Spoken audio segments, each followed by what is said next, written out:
After 148 years, India is the first team to lose a test even it has 5 centuries. అవును 5 centuries ఉన్నాయి ఇండియాకి. KL Rahul, youngest player అయిన Yashasvi Jaiswal, Gill, comeback star అయిన పంత్కి 2 centuries ఉన్నాయి. బూమ్రాకి 5 wicket haul ఉంది. అయినా ఎందుకు ఇండియా ఓడిపోయింది?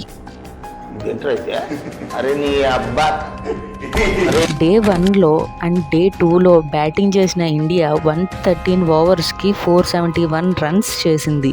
తర్వాత బౌలింగ్కి వచ్చిన ఇండియా కొంచెం తడబడింది.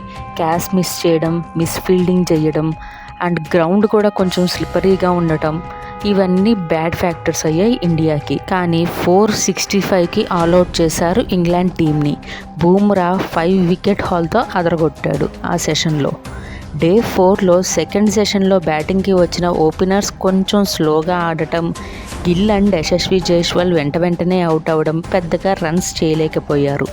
96 ఓవర్స్లో 364 రన్స్కి సరిపెట్టుకున్నారు.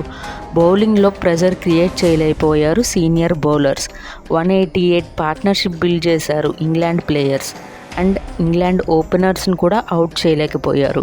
యంగ్ ప్లేయర్ అయిన యసిద్ కృష్ణ అండ్ షాదుల్ ఠాకూర్ చెరొక 2 వికెట్లు తీయడంతో స్కోర్ని ఒక 2-4 ఓవర్స్ వరకు ఆపారు. కానీ ఇంగ్లాండ్ గెలుపుని మాత్రం ఆపలేకపోయారు. ఎవరి మిస్టేక్ అనుకుంటున్నారు? చేయడం మర్చిపోకండి.